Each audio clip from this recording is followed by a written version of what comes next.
Hi, welcome to Live with Kirsten. I'm Kirsten Ross Vogel, and today I am talking about 3 keys to prepping for difficult discussions. I love taking information from coaching that I'm doing, and for some reason, lots of my clients are struggling with this one. So I wanted to share these simple strategies with you. Now, I say simple, but it's it can be stressful getting ready, the thoughts, the worries about how a conversation is going to go if you feel like it's a tough time. And but there are some ways to prepare yourself to hopefully enter into those discussions feeling more empowered. So if you're catching this live, please say hi so I know you're here. And if you'd like to leave a question, go ahead and throw that in the comment wherever you're seeing this streaming. And if you catch it on record, if you can do hashtag replay, I would love to know that you've seen it. All right, I am streaming to a few different locations. So 3 keys again to prepping for difficult discussions. And by the way, I'm going to be doing these lives on the first and third Wednesdays of each month, 3 p.m. Eastern Standard Time. So exactly now on the first and third Wednesdays. All right. So a lot of times when we're preparing for a difficult discussion, like I said, we can go stressed. So the first key is to set realistic objectives. So I work with successful leaders and business owners, and we put a lot of pressure on ourselves to be really good, and we want to feel successful and set high goals. And the thing is, when we're entering into discussions, we don't control every aspect. So one realistic objective is to, because we know we're going to be doing this, we're going to be evaluating how we did in the conversation. Go in with a plan to evaluate your success on how you did in the conversation, not how the person or people that you're communicating to respond. Unfortunately, we don't control others. And so their responses we need to own. And if we go in with the weight of worrying about how others are going to respond, a lot of times the fear and worry of that can silence us. And then we're not even going into the conversation. Or again, we're just adding a lot more stress. What if they get mad? What if they walk out? What if they get loud? All those kinds of things. What if they cry? Others' emotional responses and responses to the conversation are out of our control. So, I'm not saying we need to enjoy that. However, if you do a good job, I always say staying on your platform with a strong foundation of not letting emotions rile you up, coming objective, to listen and speak and hopefully be heard. Um, Evaluate how you did in the conversation based on how well you do that. The other way to give less pressure, set realistic objectives for conversation is go in realistically with what you can accomplish in that one meeting. So if you've scheduled, even an hour with someone to have a discussion, know that you might not resolve everything in that meeting. If you go in thinking that, you're going to come out locking arms and singing kumbaya, again, that's adding a lot of extra pressure to you and the conversation. So just go in with some specific objectives. Maybe it's to at least be heard or to schedule a time to further the conversation, to get through the basics of what you need to resolve. Set some objectives for a future meeting. Maybe it's making commitments for how you'll communicate in the future. But so set realistic expectations and don't expect to have everything resolved. It's great if you do, you might, but don't go in with the pressure of feeling like you have out with everything resolved. Life is a journey. Our relationships are a journey. And so go in deciding again, what are some realistic goals that you can have for that meeting? Again, in visual. And so I always think like take off some of the pressure from your shoulders. So the 2 for that key prepping for the difficult discussion. So realistic objectives, focus on how you perform. I'll call it performing, but how you behave and communicate during the conversation. And two, treat it like a journey and know that go in with the expectation that you might not or likely will not resolve everything if it's a long-standing issue. All right, the second key to preparing yourself for a difficult conversation or discussion is go in grounded in your good intention. So, if you're a business owner or a leader, what are your intentions when you go in ready to conversation with an employee? You have the business, the what's best for the business top of mind. If it's a family member, it's about the relationship or that person's well-being. So anyway, again, we can't control other people. And so sometimes during a conversation, the person we're communicating with might assign malicious intent or malintent or have a perception of you that's not accurate, not true. So you can go in rock solid on this platform that I have good intentions. Know that like to the core of your being so that even if someone responds with negativity towards you or again starts feeling like your reasons and rationale are punitive or you're just trying mean or all the different stories that they might tell about you out of that conversation, you stay grounded in I have good intents. And then the third is plan for a pause if necessary. So, again, people's response to a conversation is out of our control. And if you go in without a plan to press pause if you need to, you might push through too much emotion. So, sometimes people do get upset. That they might get defensive. There's actually 5 key stay stuck strategies that employees or people will deploy when they don't want to make a change. And so those can rise up, and I've talked about those in other lives. But, and one of them's deflection, one of them's defensiveness, dramatics. So, start deploying some of those, and particularly sometimes. And so, to me, dramatics is that's using emotions as a manipulation tactic. To me, a stay stuck strategy is using something to hijack the meeting, hijack the conversation. And so, if someone is utilizing some sort of stay stuck strategy, their goal is to stop the conversation so they can keep making decisions and working based on what works best for them. And so, or not hear your boundary, whatever it is that you're working to communicate.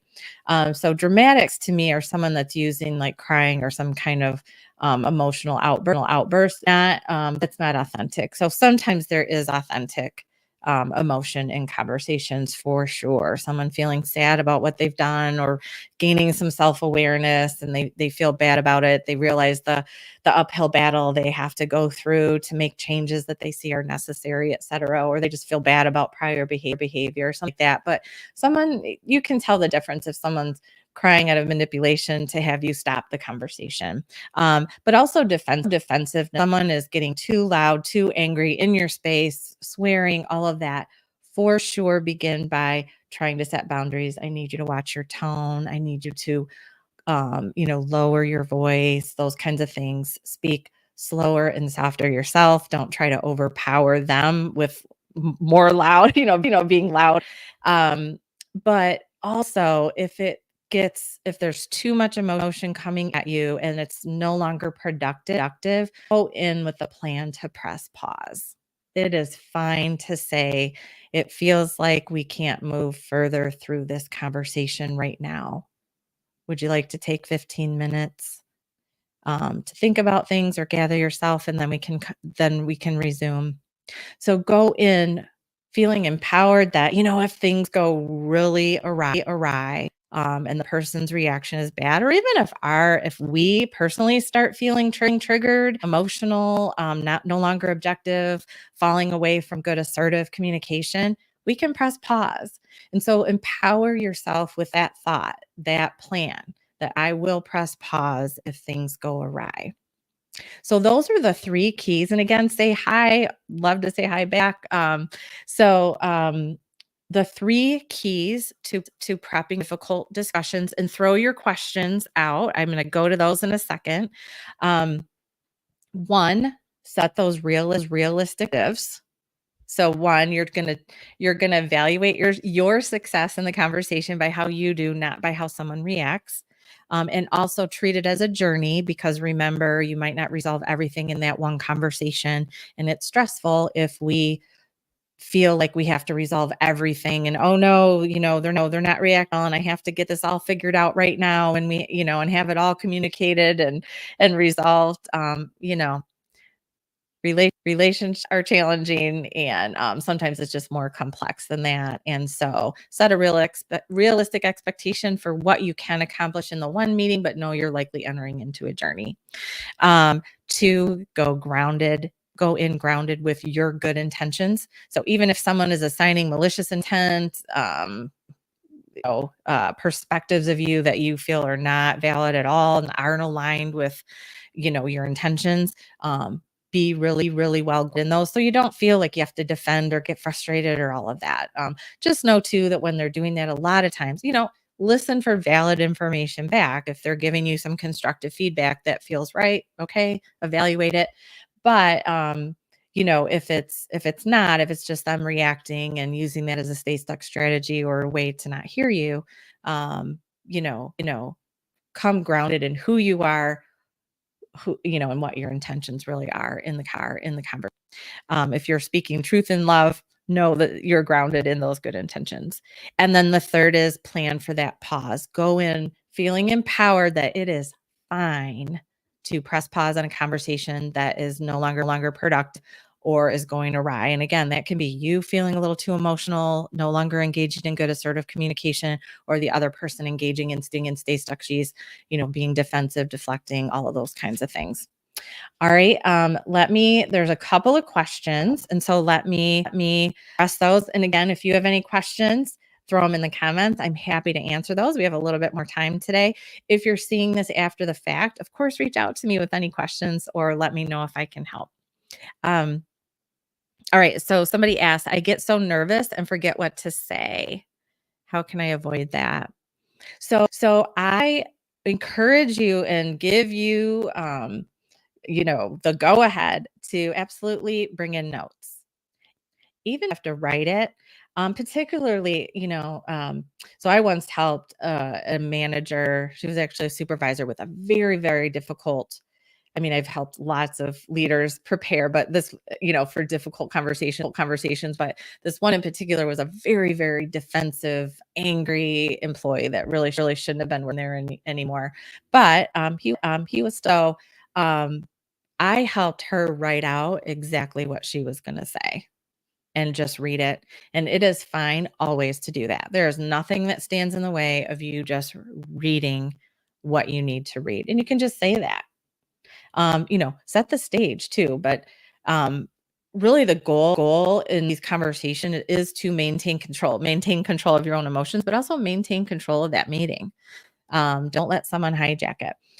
And some you can set the tone for sure. If this is, if you're a leader meeting with one of your employees for a correction conversation, tell them what's going to happen. Set the agenda verbally right as you start. We're going to remain respectful and professional. I am going to read some information from you. Please hold if you have any questions, hold till the end. We can have a very brief discussion. I can answer a couple of questions for you. Then I'm going to ask you to sign a document. Be done. And so, and you can request that they not interrupt, etc.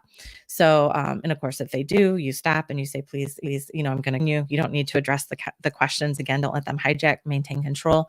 But absolutely, you can write it all out and just read it, or at a minimum, have bullet points to help guide what you want to say. Because for sure, it can be difficult, in these discussions, losing your train of thought. And so bring in what you need to stay focused for sure on those objectives.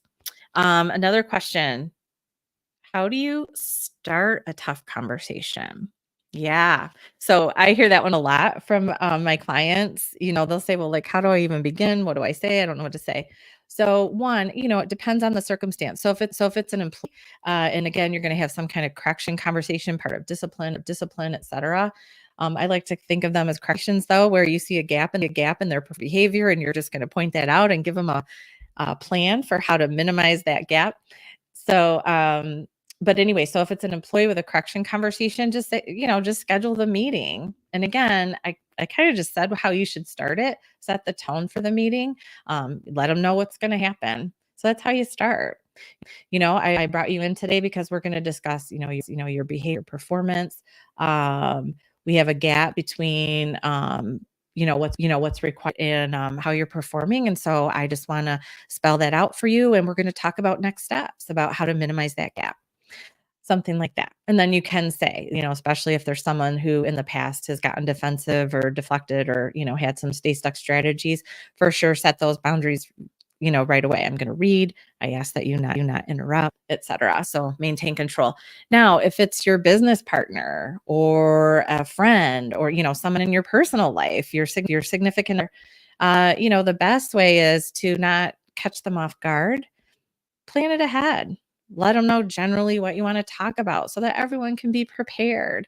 Uh, in the heat of the moment too, like when already emotions are high because you're in like the midst of a conflict of some sort, it is more difficult for everyone to be objective. And so planning ahead, scheduling it, requesting. So making a request. Can we have 15 minutes, 30 minutes, 45 minutes, whatever you think you need? I have a couple of things I want to discuss, or here's what I want to discuss. So I think one is letting the other person know in general what you want to talk about so they can be emotionally prepared and logistically prepared, have their own list of things, etc. And so that's the way to start. I will so often, our lizard brain comes up with all these um, excuses that feel like valid reasons at times. And so often when I'm helping a client strategically prep for a difficult discussion, a lot of times the following week we'll meet and lo and behold, they didn't have time for this reason or that reason. The lists, there's a general pattern to the reasons I hear, but they didn't have time ultimately. Didn't have time. And so a lot of times, I do encourage you that if you're avoiding it, like just be real. Don't let time stop you from engaging in these conversations because you're just kicking the can down the road, leaving bricks in relationships, building a wall between you and others. And it generally does not get better by just avoiding it. And so, the more that you can prepare when feeling empowered and actually have the conversations, the better. And once you get more success, have more successful outcomes in how you behave in your conversations, you'll feel more and more empowered and more ready to enter into those conversations. Oh, and somebody just said, I'm so busy. How do I find time? Make the time. They are so important. And again, don't let your amygdala, your lizard brain, come up with all those uh, excuses that feel like valid reasons, but really aren't. Oftentimes, you're just avoiding it. And I get it. It's not fun. Who wants to have difficult conversations? But, I will say also that I have been helping people through difficult conversations, either prepare for them and or facilitating them. And huge fear and worry about the outcomes out of these conversations. And I can tell you in over 30 years of helping people move through difficult discussions, I always stop, and there been one, and I always stop before I say this, but I still can't think of any. But 100% of the time, the big fears have not happened, the big fears and worries. And on the other side of it has always been at a minimum of sense of relief. Most often, however, are some amount, at least beginning the journey of repairing relationships, improving communication. When I facilitate conversations, we outcome in some sort of decision that's been out there, and they actually reach a resolution on a decision. So there's always good stuff on the other side, or at a minimum, just feeling more empowered, like, wow, I did it. I have never had a client say, I'm so sorry that I actually entered into that conversation, ever, ever, ever, ever. In over 3 years, I've never had someone say, shoot, I wish I wouldn't have done that. So those are the 3 key. I've answered questions. I'm going to wait just another second to see if any other questions come up. So thank you for joining. Thank you for watching. Again, leave your comments. I always love to hear if you've, found value in what I share. Also, again, if you're a business owner, leader, solopreneur, I also have a whole library of resources available 24/7, and you can just check it out for 2 weeks free. You can find impactacademy.com/join. I encourage you to just go there, poke around. I have it, everything. There's videos, audio, PDF downloads, all kinds of information there, just to help you be your best.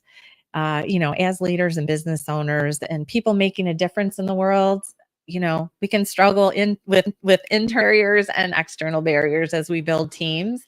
And there are just a ton of resources there and strategies for you to utilize to have your bigger, bolder impact. So again, thanks for watching. Please leave your comments. Let me know if you're watching on a replay later. Thanks for saying hi if you were here live. I hope that you're having an awesome day, and I will see you on today's the first. No, today is the first Wednesday of the month. So third Wednesday, I will see you back here again. You can always find these lives and the schedule for the lives and topics by going to focusforwarding.com/live. Thanks.